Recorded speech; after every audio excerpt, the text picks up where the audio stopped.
चाहे बेधी राखे राम, चाहे बेधी राखे राम, अरे ताही बेधी रहिए और सीताराम सीताराम सीताराम कहिए, सीताराम सीताराम सीताराम कहिए।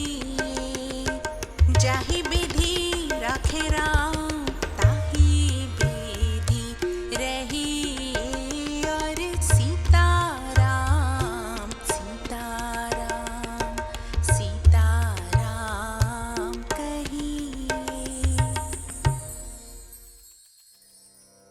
भारत माता और हिसाली वाली मैया को मेरा प्रणाम। पावन चिंतनधारा आश्रम की ओर से सभी को जय श्री राम। श्री वाल्मीकि कृत रामायण एक धार्मिक ऐतिहासिक महाकाव्य में मैं अयोध्या कांड का भक्ति भाव से पठन करती हूँ। निवेदन है कि आप भी श्रद्धा भाव से इसका श्रवण करें। ओम श्री गणेशाय नमः। ओम श्री सरस्वते नमः। ओम श्री हनुमते नमः। ओम श्री गुरुवे नमः। श्री सियावर राम शरणागतम्। 17वां सर्ग। श्री राम का राजपथ की शोभा देखते और सुहृदों की बातें सुनते हुए पिता के भवन में प्रवेश।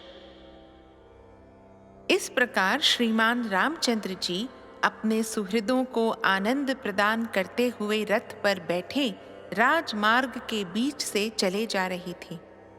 उन्होंने देखा सारा नगर ध्वजा और पताकाओं से सुशोभित हो रहा है। चारों ओर बहुमूल्य अगरू नामक धूप की सुगंध छा रही है और सब ओर असंख्य मनुष्यों की भीड़ दिखाई देती है। वह राजमार्ग श्वेत बादलों के समान उज्ज्वल भव्य भवनों से सुशोभित तथा अगरू की सुगंध से व्याप्त हो रहा था। अच्छी श्रेणी के चंदनों, अगरू नामक धूपों, उत्तम गंध द्रव्यों, अलसी या सन आदि के रेशों से बने हुए कपड़ों तथा रेशमी वस्त्रों के ढेर, अनबिंधे मोती और उत्तमोत्तम स्फटिक रत्न उस विस्तृत एवं उत्तम राजमार्ग की शोभा बढ़ा रहे थे। वह नाना प्रकार के पुष्पों तथा भांति भांति के भक्ष्य पदार्थों से भरा हुआ था।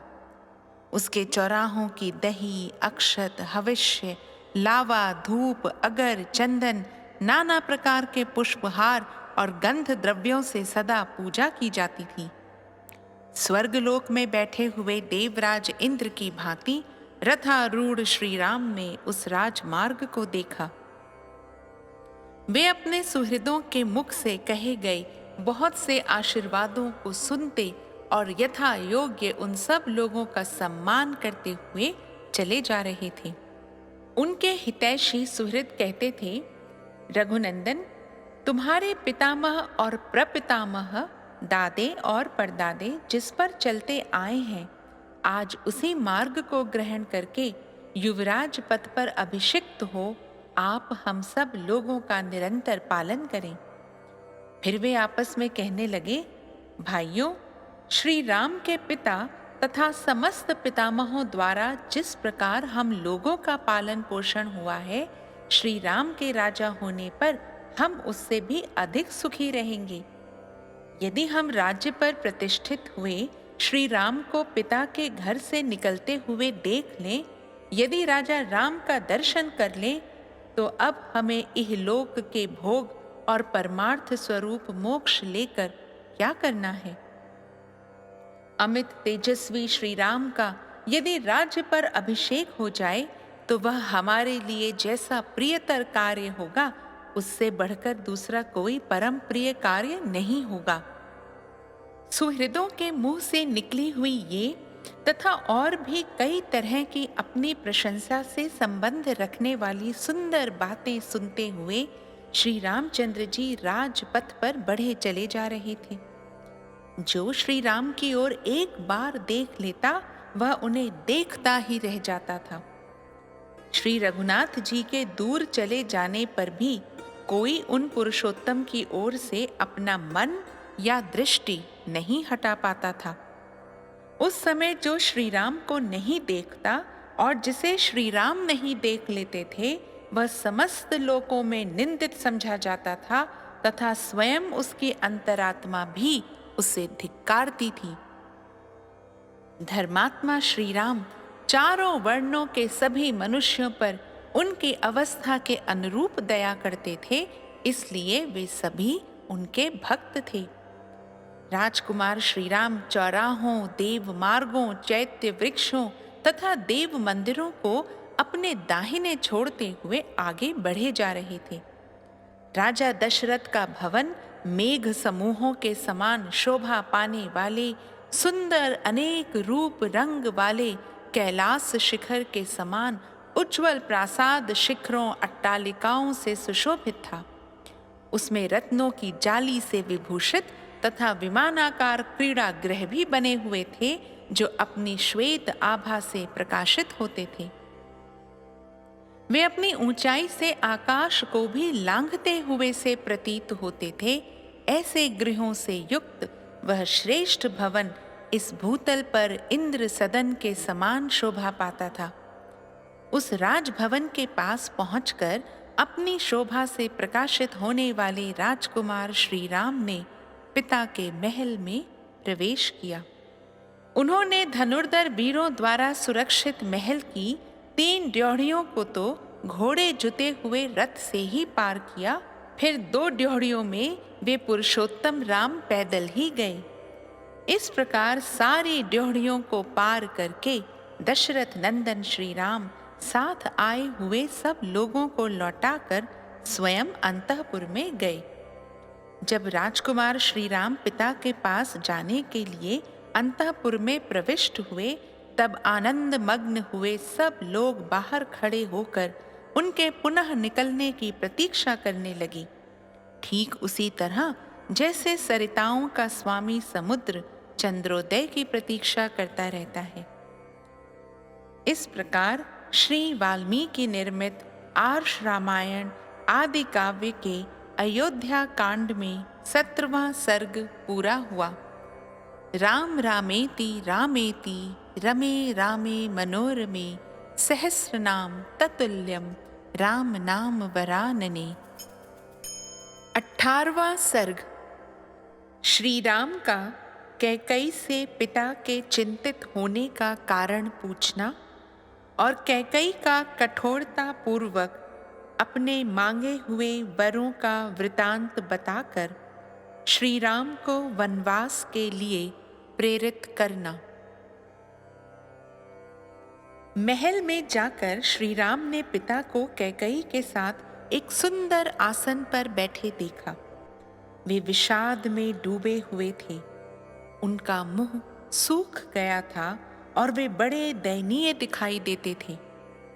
निकट पहुंचने पर श्री राम ने विनीत भाव से पहले अपने पिता के चरणों में प्रणाम किया, उसके बाद बड़ी सावधानी के साथ उन्होंने कैकई के चरणों में भी मस्तक झुकाया। उस समय दीन दशा में पड़े हुए राजा दशरथ एक बार राम ऐसा कहकर चुप हो गए। इससे आगे उनसे बोला नहीं गया। उनके नेत्रों में आंसू भर आए, अतः वे श्री राम की ओर न तो देख सके और न उनसे कोई बात ही कर सके। राजा का वह अभूतपूर्व भयंकर रूप देखकर श्री राम को भी भय हो गया, मानो उन्होंने पैर से किसी सर्प को छू दिया हो।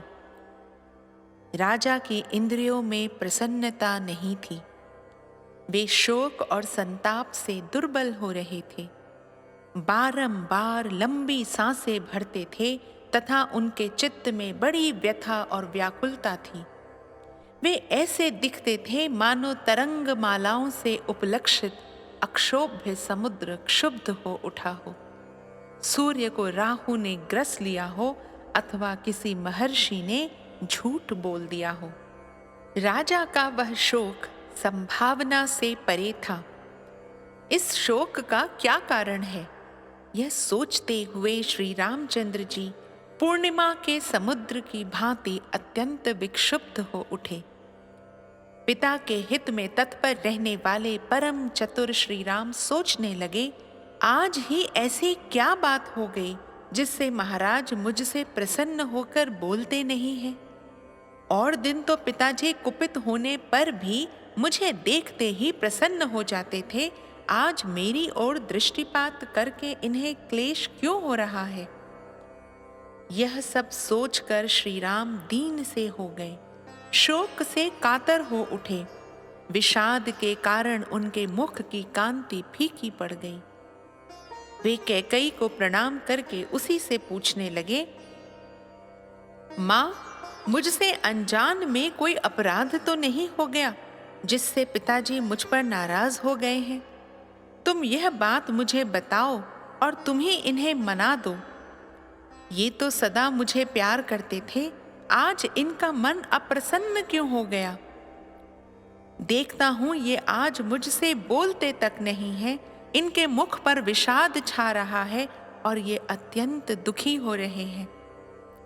कोई शारीरिक व्याधि जनित संताप अथवा मानसिक अभिताप, चिंता तो इन्हें पीड़ित नहीं कर रहा है, क्योंकि मनुष्य को सदा सुख ही सुख मिले ऐसा सुयोग प्रायः दुर्लभ होता है। प्रियदर्शन कुमार भरत, महाबली शत्रुघ्न अथवा मेरी माताओं का तो कोई अमंगल नहीं हुआ है। महाराज को असंतुष्ट करके अथवा इनकी आज्ञा न मानकर इन्हें कुपित कर देने पर मैं 2 घड़ी भी जीवित रहना नहीं चाहूंगा। मनुष्य जिसके कारण इस जगत में अपना प्रादुर्भाव जन्म देखता है, उस प्रत्यक्ष देवता पिता के जीते जी वह उसके अनुकूल बर्ताव क्यों न करेगा। कहीं तुमने तो अभिमान या रोष के कारण मेरे पिताजी से कोई कठोर बात नहीं कह डाली जिससे इनका मन दुखी हो गया है। देवी, मैं सच्ची बात पूछता हूं, बताओ किस कारण से महाराज के मन में आज इतना विकार संताप है। इनकी ऐसी अवस्था तो पहले कभी नहीं देखी गई थी। महात्मा श्री राम के इस प्रकार पूछने पर अत्यंत निर्लज्ज कैकेयी बड़ी ढिठाई के साथ अपने मतलब की बात इस प्रकार बोली, राम, महाराज कुपित नहीं है और ना इन्हें कोई कष्ट ही हुआ है। इनके मन में कोई बात है जिसे तुम्हारे डर से ये कह नहीं पा रहे हैं।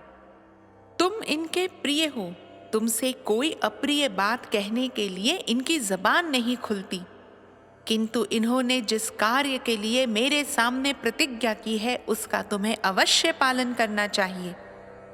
इन्होंने पहले तो मेरा सत्कार करते हुए मुझे मुंह मांगा वरदान दे दिया और अब ये दूसरे गंवार मनुष्यों की भांति उसके लिए पश्चाताप करते हैं। ये प्रजानाथ पहले मैं दूंगा ऐसी प्रतिज्ञा करके मुझे वर दे चुके हैं और अब उसके निवारण के लिए व्यर्थ प्रयत्न कर रहे हैं। पानी निकल जाने पर उसे रोकने के लिए बांध बांधने की निरर्थक चेष्टा करते हैं।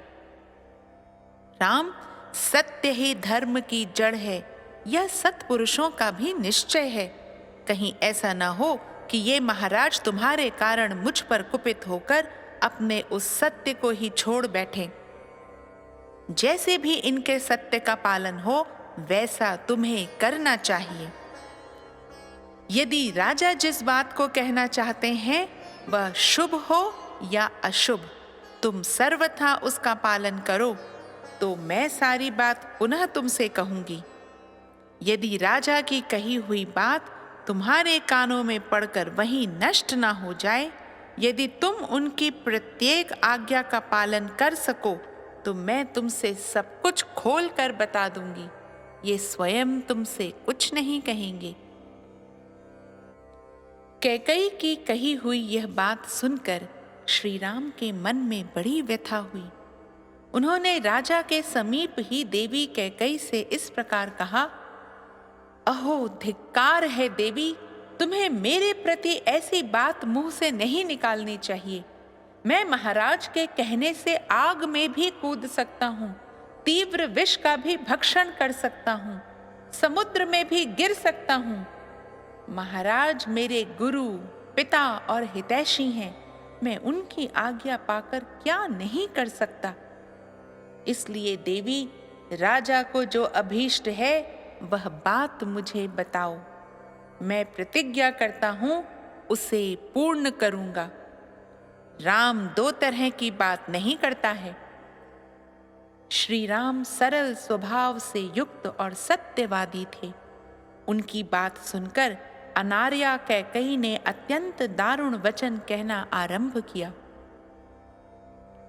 रघुनंदन, पहले की बात है, देवासुर संग्राम में तुम्हारे पिता शत्रुओं के बाणों से बिंध गए थे। उस महासमर में मैंने इनकी रक्षा की थी। उससे प्रसन्न होकर इन्होंने मुझे 2 वर दिए थे। राघव, उन्हीं में से एक वर के द्वारा तो मैंने महाराज से यह याचना की है कि भरत का राज्याभिषेक हो, और दूसरा वर यह मांगा है कि तुम्हें आज ही दंडकारण्य में भेज दिया जाए। नरश्रेष्ठ, यदि तुम अपने पिता को सत्य प्रतिज्ञ बनाना चाहते हो और अपने को भी सत्यवादी सिद्ध करने की इच्छा रखते हो तो मेरी यह बात सुनो। तुम पिता की आज्ञा के अधीन रहो। जैसी इन्होंने प्रतिज्ञा की है उसके अनुसार तुम्हें 14 वर्षों के लिए वन में प्रवेश करना चाहिए। रघुनंदन, राजा ने तुम्हारे लिए जो यह अभिषेक का सामान जुटाया है उस सब के द्वारा यहाँ भरत का अभिषेक किया जाए, और तुम इस अभिषेक को त्याग कर 14 वर्षों तक दंडकारण्य में रहते हुए जटा और चीर धारण करो। कोसल नरेश की इस वसुधा का, जो नाना प्रकार के रत्नों से भरी पूरी और घोड़े तथा रथों से व्याप्त है, भरत शासन करें। बस इतनी ही बात है। ऐसा करने से तुम्हारे वियोग का कष्ट सहन करना पड़ेगा, यह सोचकर महाराज करुणा में डूब रहे हैं। इसी शोक से इनका मुख सूख गया है और इन्हें तुम्हारी ओर देखने का साहस नहीं होता। रघुनंदन राम, तुम राजा की इस आज्ञा का पालन करो और इनके महान सत्य की रक्षा करके इस नरेश को संकट से उबार लो। कैकई के इस प्रकार कठोर वचन कहने पर भी श्री राम के हृदय में शोक नहीं हुआ, परंतु महानुभाव राजा दशरथ पुत्र के भावी वियोग जनित दुख से संतप्त एवं व्यथित हो उठे। इस प्रकार श्री वाल्मीकि निर्मित आर्ष रामायण आदि काव्य के अयोध्या कांड में 18वां सर्ग पूरा हुआ। राम रामेति रामेति रमे रामे मनोरमे सहस्र नाम ततुल्यम राम नाम वरानने। 19वां सर्ग। श्री राम की कैकई के साथ बातचीत और वन में जाना स्वीकार करके उनका माता कौसल्या के पास आज्ञा लेने के लिए जाना। वह अप्रिय तथा मृत्यु के समान कष्टदायक वचन सुनकर भी शत्रुसूदन श्री राम व्यथित नहीं हुए। उन्होंने कैकई से इस प्रकार कहा, माँ, बहुत अच्छा, ऐसा ही हो। मैं महाराज की प्रतिज्ञा का पालन करने के लिए जटा और चीर धारण करके वन में रहने के निमित्त अवश्य यहाँ से चला जाऊंगा। परंतु मैं यह जानना चाहता हूँ कि आज दुर्जय तथा शत्रुओं का दमन करने वाले महाराज मुझसे पहले की तरह प्रसन्नता पूर्वक बोलते क्यों नहीं हैं? देवी, मैं तुम्हारे सामने ऐसी बात पूछ रहा हूँ, इसलिए तुम्हें क्रोध नहीं करना चाहिए।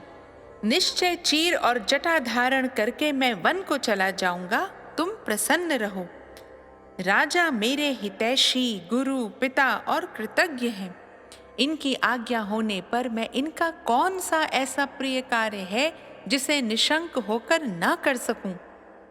किंतु मेरे मन को एक ही हार्दिक दुख अधिक जला रहा है कि स्वयं महाराज ने मुझसे भरत के अभिषेक की बात नहीं कही। मैं केवल तुम्हारे कहने से भी अपने भाई भरत के लिए इस राज्य को, सीता को, प्यारे प्राणों को तथा सारी संपत्ति को भी प्रसन्नता पूर्वक स्वयं ही दे सकता हूं। फिर यदि स्वयं महाराज मेरे पिताजी आज्ञा दें और वह भी तुम्हारा प्रिय कार्य करने के लिए, तो मैं प्रतिज्ञा का पालन करते हुए उस कार्य को क्यों नहीं करूंगा? तुम मेरी ओर से विश्वास दिलाकर इन लज्जाशील महाराज को आश्वासन दो। ये पृथ्वीनाथ पृथ्वी की ओर दृष्टि किए धीरे धीरे आंसू क्यों बहा रहे हैं? आज ही महाराज की आज्ञा से दूत शीघ्रगामी घोड़ों पर सवार होकर भरत को मामा के यहाँ से बुलाने के लिए चले जाएं। मैं अभी पिता की बात पर कोई विचार न करके 14 वर्षों तक वन में रहने के लिए तुरंत दंडकारण्य को चला ही जाता हूं। श्री राम की वह बात सुनकर कैकेयी बहुत प्रसन्न हुई। उसे विश्वास हो गया कि ये वन को चले जाएंगे। अतः श्री राम को जल्दी जाने की प्रेरणा देती हुई वह बोली, तुम ठीक कहते हो, ऐसा ही होना चाहिए। भरत को मामा के यहाँ से बुला लाने के लिए दूत लोग शीघ्रगामी घोड़ों पर सवार होकर अवश्य जाएंगे। परंतु राम, तुम वन में जाने के लिए स्वयं ही उत्सुक जान पड़ते हो, अतः तुम्हारा विलंब करना मैं ठीक नहीं समझती। जितना शीघ्र संभव हो तुम्हें यहाँ से वन को चल देना चाहिए। नरश्रेष्ठ, राजा लज्जित होने के कारण जो स्वयं तुमसे नहीं कहते हैं, यह कोई विचारणीय बात नहीं है। अतः इसका दुख तुम अपने मन से निकाल दो। श्री राम, तुम जब तक अत्यंत उतावली के साथ इस नगर से वन को नहीं चले जाते, तब तक तुम्हारे पिता स्नान अथवा भोजन नहीं करेंगे। कैकेयी की यह बात सुनकर शोक में डूबे हुए राजा दशरथ लंबी सांस खींचकर बोले, धिक्कार है, हाय बड़ा कष्ट हुआ। इतना कहकर वे मूर्छित हो उस सुवर्ण भूषित पलंग पर गिर पड़े। उस समय श्री राम ने राजा को उठाकर बैठा दिया और कैकेयी से प्रेरित हो कोड़े की चोट खाए हुए घोड़े की भांति वे शीघ्रता पूर्वक वन को जाने के लिए उतावले हो उठे। अनार्या कैकेयी के उस अप्रिय एवं दारुण वचन को सुनकर भी श्री राम के मन में व्यथा नहीं हुई। वे कैकेयी से बोले, देवी, मैं धन का उपासक होकर संसार में नहीं रहना चाहता। तुम विश्वास रखो, मैंने भी ऋषियों की ही भांति निर्मल धर्म का आश्रय ले रखा है। पूज्य पिताजी का जो भी प्रिय कार्य मैं कर सकता हूं, उसे प्राण देकर भी करूंगा। तुम उसे सर्वथा मेरे द्वारा हुआ ही समझो। पिता की सेवा अथवा उनकी आज्ञा का पालन करना जैसा महत्वपूर्ण धर्म है, उससे बढ़कर संसार में दूसरा कोई धर्माचरण नहीं है। यद्यपि पूज्य पिताजी ने स्वयं मुझसे नहीं कहा है, तथापि मैं तुम्हारे ही कहने से 14 वर्षों तक इस भूतल पर निर्जन वन में निवास करूंगा। कैकेयी, तुम्हारा मुझ पर पूरा अधिकार है।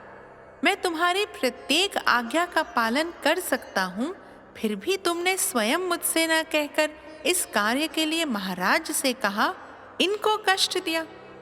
इससे जान पड़ता है कि तुम मुझ में कोई गुण नहीं देखती हो। अच्छा, अब मैं माता कौशल्या से आज्ञा ले लूं और सीता को भी समझा बुझा लूं। इसके बाद आज ही विशाल दंडक वन की यात्रा करूंगा। तुम ऐसा प्रयत्न करना जिससे भरत इस राज्य का पालन और पिताजी की सेवा करते रहें, क्योंकि यही सनातन धर्म है। श्री राम का यह वचन सुनकर पिता को बहुत दुख हुआ। वे शोक के आवेग से कुछ बोल न सके, केवल फूट फूट कर रोने लगे। महातेजस्वी श्री राम उस समय अचेत पड़े हुए पिता महाराज दशरथ तथा अनार्या कैकेयी के भी चरणों में प्रणाम करके उस भवन से निकले। पिता दशरथ और माता कैकेयी की परिक्रमा करके उस अंतःपुर से बाहर निकलकर श्री राम अपने सुहृदों से मिले। सुमित्रा का आनंद बढ़ाने वाले लक्ष्मण उस अन्याय को देखकर अत्यंत कुपित हो उठे थे, तथापि दोनों नेत्रों में आंसू भरकर वे चुपचाप श्री रामचंद्र जी के पीछे पीछे चले गए। श्री रामचंद्र जी के मन में अब वन जाने की आकांक्षा का उदय हो गया था, अतः अभिषेक के लिए एकत्र की हुई सामग्रियों की प्रदक्षिणा करते हुए वे धीरे धीरे आगे बढ़ गए। उनकी ओर उन्होंने दृष्टिपात नहीं किया। श्री राम अविनाशी कांति से युक्त थे, इसलिए उस समय राज्य का न मिलना उन लोक कमनीय श्री राम की महती शोभा में कोई अंतर न डाल सका। जैसे चंद्रमा का क्षीण होना उसकी सहज शोभा का अपकर्ष नहीं कर पाता है। वे वन में जाने को उत्सुक थे और सारी पृथ्वी का राज्य छोड़ रहे थे, फिर भी उनके चित्त में सर्वलोकातीत जीवन मुक्त महात्मा की भांति कोई विकार नहीं देखा गया। श्री राम ने अपने ऊपर सुंदर छत्र लगाने की मनाही कर दी। डुलाए जाने वाले सुसज्जित चंवर भी रोक दिए। वे रथ को लौटाकर स्वजनों तथा पूर्ववासी मनुष्यों को भी विदा करके आत्मीय जनों के दुख से होने वाले दुख को मन में ही दबाकर इंद्रियों को काबू में रखकर यह अप्रिय समाचार सुनाने के लिए माता कौशल्या के महल में गए। उस समय उन्होंने मन को पूर्णतः वश में कर रखा था। जो शोभाशाली मनुष्य सदा सत्यवादी श्रीमान राम के निकट रहा करते थे, उन्होंने भी उनके मुख पर कोई विकार नहीं देखा। मन को वश में रखने वाले महाबाहु श्री राम ने अपनी स्वाभाविक प्रसन्नता उसी तरह नहीं छोड़ी थी जैसे शरद काल का उद्दीप्त किरणों वाला चंद्रमा अपने सहज तेज का परित्याग नहीं करता है। महायशस्वी धर्मात्मा श्री राम मधुर वाणी से सब लोगों का सम्मान करते हुए अपनी माता के समीप गए। उस समय गुणों में श्री राम की ही समानता करने वाले महापराक्रमी भ्राता सुमित्रा कुमार लक्ष्मण भी अपने मानसिक दुख को मन में ही धारण किए हुए श्री राम के पीछे पीछे गए। अत्यंत आनंद से भरे हुए उस भवन में प्रवेश करके लौकिक दृष्टि से अपने अभीष्ट अर्थ का विनाश हुआ देखकर भी हितैषी सुहृदों के प्राणों पर संकट आ जाने की आशंका से श्री राम ने यहाँ अपने मुख पर कोई विकार नहीं प्रकट होने दिया। इस प्रकार श्री वाल्मीकि निर्मित आर्ष रामायण आदि काव्य के अयोध्या कांड में 19वां सर्ग पूरा हुआ। राम रामेति रामेति रमे रामे मनोरमे सहस्रनाम ततुल्यम राम नाम वरानने। दशरथ नंदन राजा राम बड़े कृपालु मेरे राम। सीता के सत पावन राम सदचित आनंद करते राम। सीता के सत पावन राम सदचित आनंद करते राम। दशरथ नंदन राजा